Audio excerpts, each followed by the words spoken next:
Здравствуйте, дорогие друзья! Сегодня мы с замечательным человеком, Добрый день. с Юргентом, отправляемся в путешествие в дальние страны к человеку, чье имя звучало на устах многих людей. Даня, но не Даня Бодров, а Даня, известный в узких кругах как Даня Космос. И пока мы едем на Юриной карете, немножко пообщаемся. Да, Юргент? Ну, про дальние страны ты, конечно, загнул. Это не так-то и далеко. В пределах города, даже не области. Ну, недалеко это, когда ты на машине едешь. А если пешком, с гитарой, с бас-гитарой, с барабанами? Ну, это путь самурая просто. Если ты с гитарой и с сумкой, как бы, всяких педалей не ездил на метро, то ты вообще, значит, не познал жизнь. Это нормальная история. Когда ты с кофром, вот с этим вот, с рюкзаками едешь в метряге, тебя все там пихают в этой вот толкучке. Это надо прочувствовать. Конечно, это надо понять, как бы, а иначе ты вообще жизни не видел музыкальной, вообще никакой. Поэтому обязательно, если хочешь заняться музыкой, первое, что ты должен сделать, купить кофр. Второе, можно даже без гитары, в принципе. Купить сумку, положить туда что-нибудь, можно даже не педали, спуститься в метро, провести тест-драйв вот этот вот, добраться до какого-нибудь там час пик куда-нибудь. Узнать, задевает ли гриф сверху. Потому что репетиции все в основном с 7-8 вечера, потому что все же там работают люди, у всех дела какие-то. И вот это вот час пик надо прочувствовать, и ты как бы проводишь на себя тест-драйв, понимаешь, ага, я это переживу или нет, я это не переживу. И все. После этого вот уже надо осознавать. Теперь я буду музыкантом.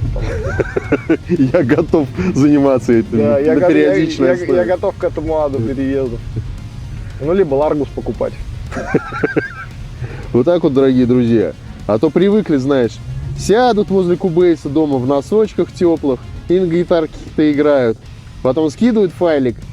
Другой там тоже сидит в носочках, в тепленьких дома. А вот надо, чтобы трубыть. Подняли свои пятые точки и поехали на репточку. Вообще, на самом деле, мне кажется, что репетиции, ну, точнее, не так даже скажу, что вот студии в целом, как явление, вот это вот звукозаписывающие и репетиционные базы, мне кажется, что они начинают потихонечку как бы себя изживать. Ну, к сожалению. То есть, не то, что я там радуюсь этому, а к сожалению это происходит так, потому что все, я думаю, для всех это очевидный факт, что все начинают писать все дома, покупают себе там звуковую карту, какую-нибудь там за 10 тысяч рублей, самую простую, или за 5 на Авито, покупают себе какой-нибудь самый козлиный комп, все это дело собирают и сидят дома, вот они, барабаны нарисовал, гитару в карту воткнул, записал какую-то, там что-то обработал, отправил звукорежиссеру с прямыми руками, он тебе это все дело более-менее собрал, у тебя все зазвучало. Вот считай минус студия. Вокал в шкафу записал. Ну да. В подушках. Все. А репетиционная база, вот эта вот культура, вот, например, когда я начинал заниматься музыкой там, в более ранние годы, для нас это было, ну, по кайфу. То есть ты ходишь, занимаешься, ты ходишь, репетируешь, ты ходишь постоянно с чуваками там общаешься, ты свой скилл прокачиваешь как-то, ты там песни новые репетируешь.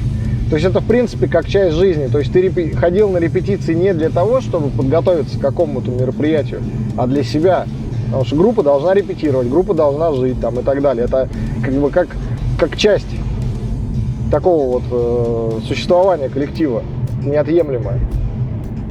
Я не знаю, там как зарядка по утрам, там, ну, если ты спортсмен, там, условно, либо еще что-то. То есть это обязательно должно быть. А сейчас это тоже себя исчерпало. То есть многие группы репетируют вот перед концертом. Там, у нас концерт 1 декабря, значит, вот мы там в ноябре собрались 3 раза порепетировать. Там, или 1 раз, как некоторые делают, репетируют. Ну вот и, к сожалению, из-за этого. Конечно, репетируют на базах, но там в основном совсем один молодняк. А вот что-то вот из там... те, кто полупрофессионально занимаются музлом или профессионально, они почему-то вот меньше стали играть.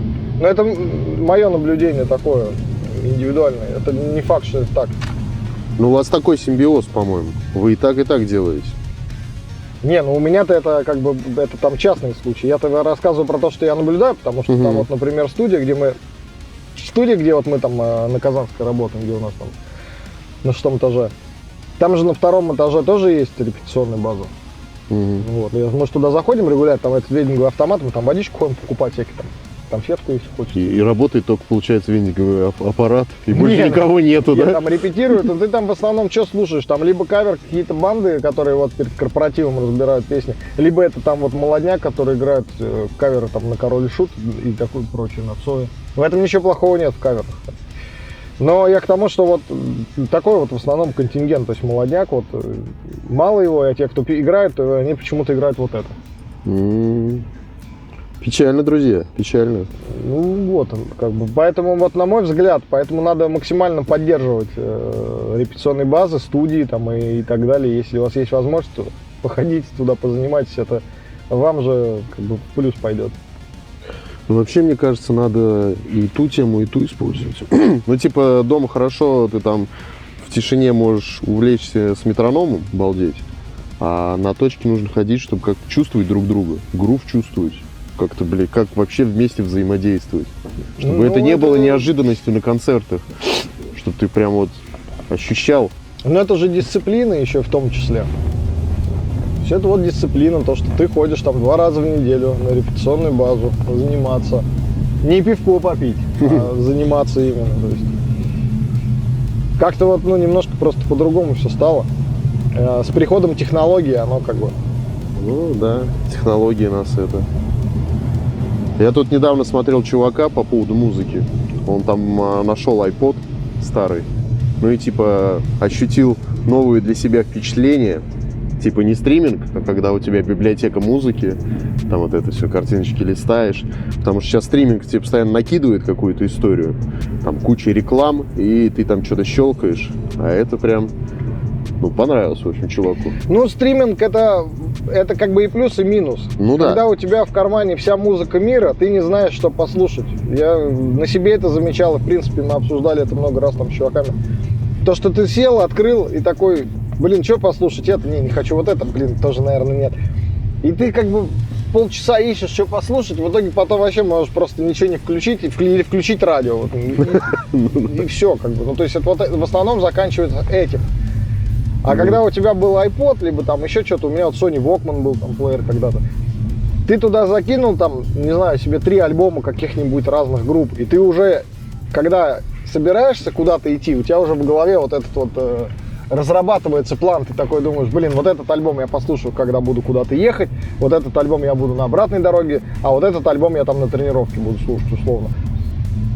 То есть по-другому было, ты реально ценил, ты продумывал, что ты будешь слушать, что ты хочешь послушать, тебе надо было на компе это все закинуть, сейчас целая была, как это называется-то, ну, целый такой ритуал. А сейчас, когда у тебя вся музыка мира, как бы всяческие там расклады типа MySpace, по-моему, они вот это дело продвигают, о том, что ты оплачиваешь себе только коллектив, который ты будешь слушать. То есть ты не подписку на все вместе, а ты там, например, вот я хочу послушать там группу Ария, не знаю, вот я оплатил группу Арию, и эти деньги пойдут только им. Угу. А то тут получилось, у тебя там подписка на Яндекс.Музыку, ты 400 рублей заплатил, 4 сотки они, это уже... И оно пилится на всех И ты, может быть, ничего не послушал вообще за это время. Как бы. А, ты в этом ты как пользователь? За месяц, может, или послушал там 2 песни Егора Крида, и все. Как бы. Ну да. Ну вот за 400 рублей, хотя волна у них неплохая, но за 4 сотки я вот, например, отписался от Яндекса. Ну там много еще чего нету, что повыпиливали. Но все равно смысл в том, что ты группу ты не запоминаешь. Ну что-то мелькнуло, ну вроде прикольно. Если лайкнул, добавил в подборку, еще это, ты, может, к ней вернешься. А так, когда ты сам скачивал, сам закидывал, ты там, конечно, у тебя песни, у тебя это все равно в голове, ты хотя бы название группы запоминал. Ты продумывал свой плейлист, конечно. Поэтому тут такая тема. Так, мы, кажется, подъезжаем. Да. А ну, вон там огоньки горят.